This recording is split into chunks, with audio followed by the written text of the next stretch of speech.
The Second World War, a conflict that reshaped the global order, is often depicted as a straightforward battle between the forces of good and evil, democracy and totalitarianism. Yet, beneath the grand narratives of heroism and ideology lay a far more complex, shadowy reality, a web of secret alliances, pragmatic betrayals, and cynical calculations made by the very leaders who steered the world into war.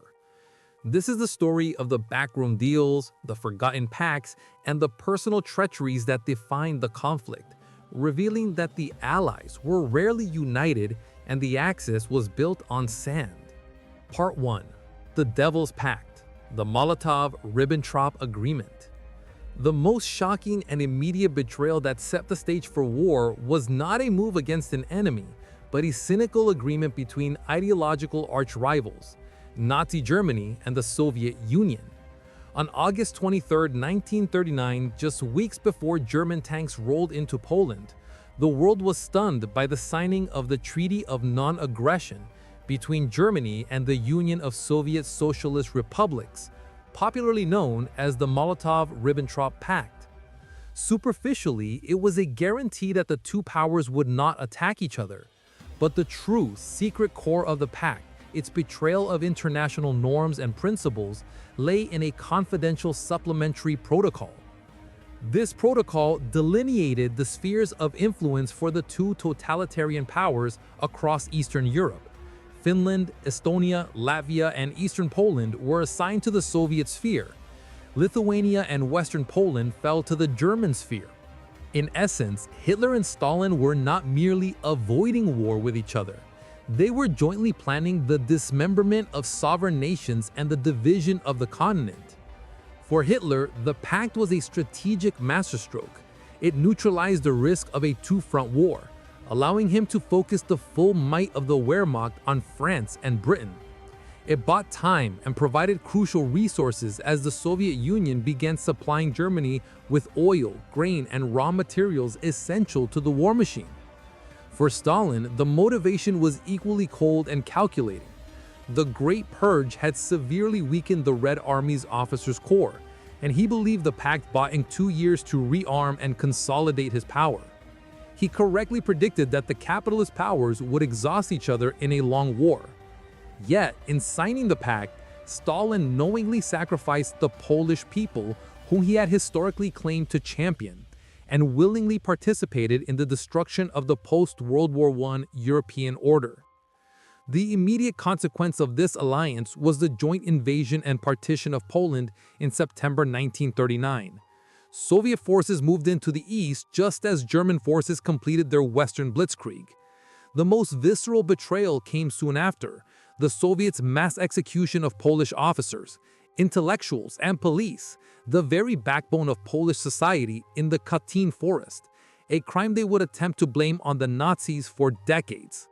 The Molotov-Ribbentrop Pact was a monument to cynical realpolitik, a betrayal of all ideological pretenses, and the document that formalized the start of the largest conflict in human history.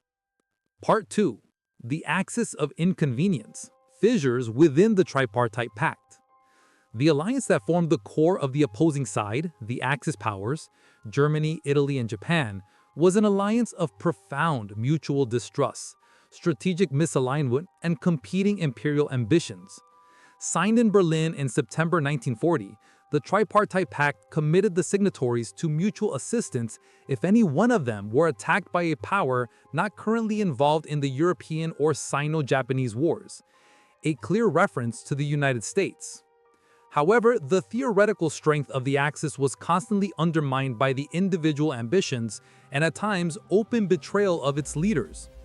Mussolini's self-serving follies. Benito Mussolini, the senior partner in the relationship in the 1930s, quickly became the junior and often incompetent subordinate to Hitler. His alliance with Germany was driven less by military logic and more by a desperate attempt to appear equal in stature and to claim Mediterranean glory. The most egregious betrayal of strategic coordination came in 1940. While Hitler was consolidating his control over Western Europe and planning the invasion of Britain, Mussolini, seeking his parallel war, unilaterally launched an invasion of Greece in October 1940 without informing or consulting Hitler. He wished to prove that Italy could win its own glorious victories. The result was a disastrous humiliation.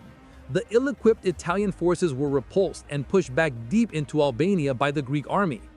Hitler, furious that this fiasco was destabilizing his southern flank and forcing the diversion of German forces, was compelled to postpone Operation Barbarossa, the invasion of the Soviet Union, by several critical weeks in the spring of 1941 to bail Mussolini out. This strategic delay, caused entirely by Mussolini's vainglory, may have cost Germany the war, as the Wehrmacht ran out of time, fuel, and supplies, stalled by the onset of the brutal Russian winter. Mussolini's betrayal of strategy for ego was a fatal flaw of the Axis. Japan's independent path. Japan's contribution to the Axis was similarly dictated by its own self-interest, often directly contradicting German strategy. Hitler desperately wanted Japan to attack the Soviet Union's Siberian provinces simultaneously with the launch of Barbarossa. This two-front pressure would have certainly shattered the Red Army. However, Japan, guided by the strategic vision of the Imperial General Headquarters, had signed its own neutrality pact with the Soviet Union in April 1941.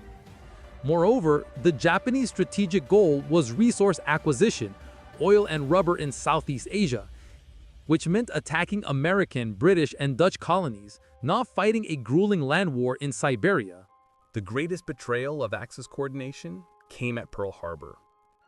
While the attack brought the United States into the war, an objective of the tripartite pact, Japan did not consult Germany or Italy on the timing or target. When the news reached Hitler, he was ecstatic, believing the US would now be preoccupied in the Pacific. However, the swift declaration of war by the US on Germany, which Hitler reciprocated, immediately shifted America's focus. Japan's move, driven by its own narrow aims, prematurely and disastrously brought the full economic and industrial might of the United States to bear against Germany in Europe. The Axis never truly coordinated, ensuring its defeat. Part 3. The Shifting Sands of the Grand Alliance. Distrust in the West. The Big Three, Franklin D. Roosevelt, Winston Churchill, and Joseph Stalin, are celebrated as the architects of the Allied victory. They were, in fact, an alliance of necessity, bound together by the singular goal of defeating Nazi Germany, but riddled with mutual suspicion and fundamental disagreements that often bordered on outright betrayal. Churchill's fear of the American-Soviet future. Winston Churchill was the most suspicious of his own allies. While he admired Roosevelt personally, he harbored a deep-seated fear that the American post-war vision of a world without the British Empire was a betrayal of centuries of British power. He also had an almost visceral loathing and distrust of Stalin and communism, stemming from his early political career. The core of this Western distrust centered on the question of the Second Front. From 1942 to 1944, the Soviet Union bore the brunt of the Nazi war machine, sustaining catastrophic losses. Stalin relentlessly demanded the Western Allies open a major invasion across the English Channel, a second front, to draw German divisions away from the Eastern Front. Churchill and Roosevelt repeatedly promised an invasion, but continuously delayed it, first with the North Africa landings, Operation Torch in 1942, and then the invasion of Sicily and Italy in 1943. Churchill, fearing the catastrophic casualties of a direct cross-channel invasion, preferred a peripheral strategy, aiming at the soft underbelly of Europe. Stalin interpreted these delays from the promised 1942 date to the actual D-Day in June 1944 as a calculated betrayal. He believed Roosevelt and Churchill were intentionally waiting for the Soviet Union to bleed out the Wehrmacht, hoping to see both totalitarian systems weaken, leaving a weakened Soviet state vulnerable after the war. The delay, while defensively strategic, cemented Stalin's conviction that his Western partners were not true allies, but cynical schemers, a conviction that would define the Cold War. Roosevelt's personal diplomacy and the Stalin enigma. Franklin D. Roosevelt often sought to act as the mediator between the fiery Churchill and the inscrutable Stalin. Roosevelt's betrayal, in Churchill's eyes, was his consistent willingness to negotiate and sometimes concede to Stalin, often at Britain's expense, in the pursuit of his grand post-war vision, the United Nations and a world of decolonization. At the Tehran Conference in 1943 and the Yalta Conference in 1945, Roosevelt openly sided with Stalin on several key issues, including the post-war fate of Poland and the future structure of the UN. Roosevelt's pragmatism meant he was willing to accept Soviet domination of Eastern Europe, a de facto betrayal of the sovereignty of those nations, in exchange for Stalin's firm commitment to enter the war against Japan and participate in the New World Body. Churchill, witnessing the Soviet consolidation of power, felt increasingly marginalized and betrayed by the two larger powers. He famously lamented that he had done my best for the British Empire and I have lost it, recognizing that the American and Soviet ascendancy signaled the end of the traditional European order. The Allied victory was bought with the secret collateral of a fractured post-war world. Part 4. The Secret Deals and Spheres of Influence. Beyond the grand conferences, two of the most nakedly cynical betrayals were enacted with little ceremony, solidifying the spheres of influence that would become the Iron Curtain. The Percentages Agreement. In October 1944, just before the Yalta Conference, Churchill flew to Moscow and met privately with Stalin. On a half sheet of paper, Churchill scribbled a proposal detailing how control over the Balkans and Eastern Europe would be divided once the Germans were defeated. This was the infamous Percentages Agreement. Stalin looked over the scrap of paper, made a check mark with his famous blue pencil, and handed it back. This brief, informal exchange was a colossal betrayal of the principles they were ostensibly fighting for: national self-determination and democracy. Churchill was effectively selling the future political freedom of millions in Romania, Bulgaria, and Hungary to secure British influence in Greece and a shared fate for Yugoslavia.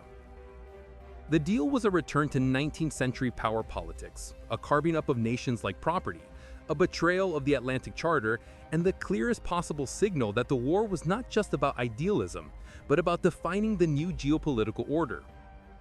Roosevelt was informed of the deal, but made no strong objections. Implicitly sanctioning the division, this secret alliance and cynical betrayal of Eastern Europe marked the moment when the war for democracy transitioned into the beginning of the Cold War confrontation. The betrayal of Poland.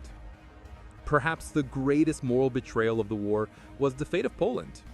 The war began in 1939 to guarantee Poland's sovereignty, yet it ended with Poland enslaved. The legitimate Polish government in exile, based in London, had a vast network of resistance fighters, the Home Army, Armia Krajowa, operating under their command inside occupied Poland.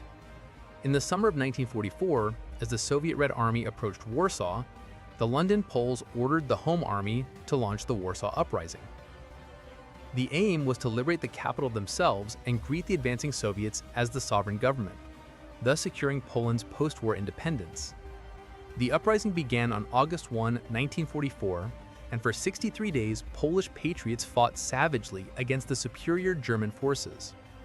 Crucially, the Soviet forces, who were on the eastern bank of the Vistula River, merely 12 miles away, stopped their advance.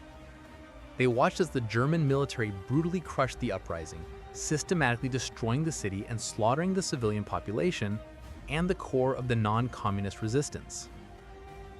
Stalin's decision to halt was a cold, calculated betrayal. By allowing the Germans to destroy the Home Army, the Soviet leader eliminated his strongest political rivals in Poland. When the Red Army eventually marched into the ruins of Warsaw in January 1945, the only viable political structure left was the Soviet-backed Communist Lublin Committee. Churchill and Roosevelt pleaded with Stalin to aid the Poles, but the Soviet dictator feigned strategic difficulties and refused to grant Allied air crews permission to land on Soviet airfields after dropping supplies to the rebels. The inaction was intentional. The Allied leaders, while condemning Stalin's inaction, were ultimately powerless to force his hand and unwilling to jeopardize the larger war effort.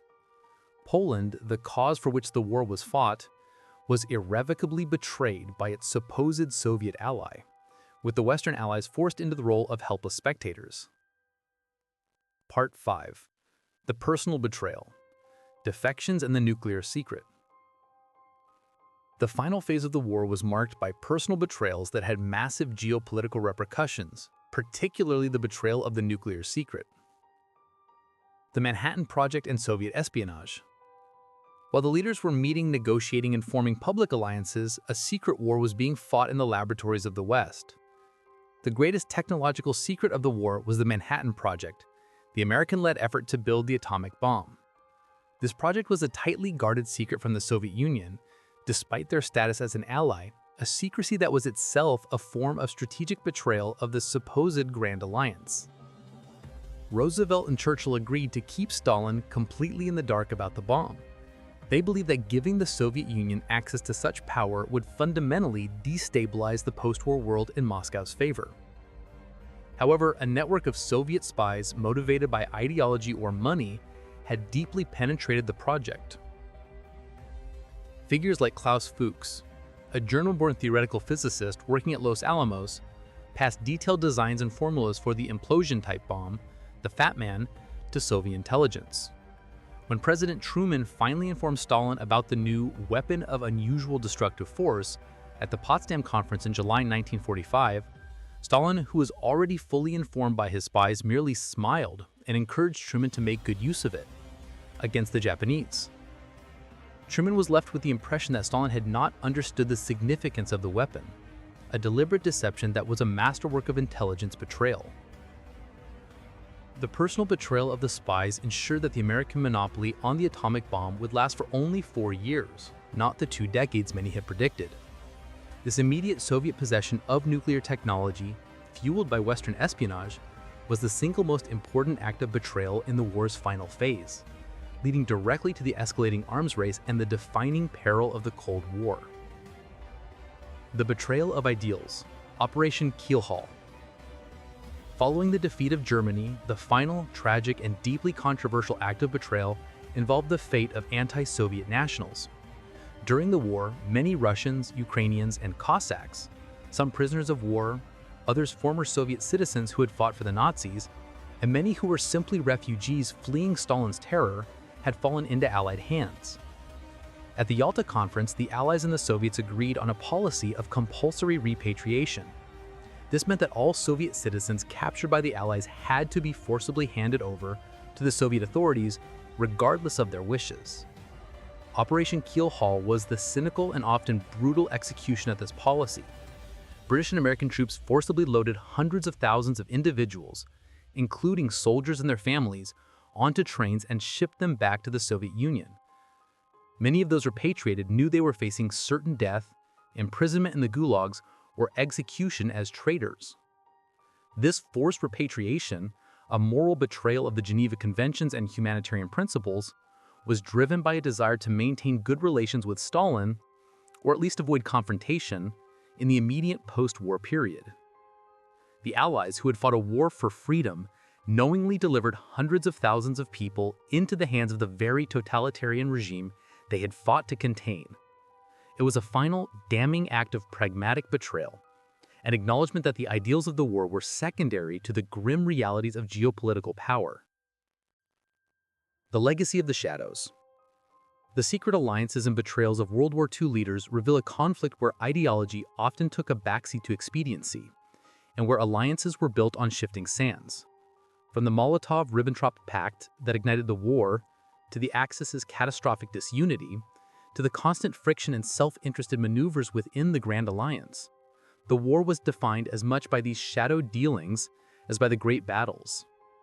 The betrayals, the carving up of Eastern Europe, the abandonment of the Warsaw Uprising, the stolen nuclear secrets, and the forced repatriation of Soviet nationals were not footnotes. They were the very architecture of the post-war world. They solidified the Iron Curtain, launched the arms race, and established the moral compromises that would plague international relations for decades. The true history of World War II is not simply a narrative of good versus evil, but a profound and sobering study of how great power leaders, even when fighting a just cause, can simultaneously commit acts of staggering cynicism and betrayal, ultimately proving that in the ruthless game of global war, there are no permanent friends, only permanent interests.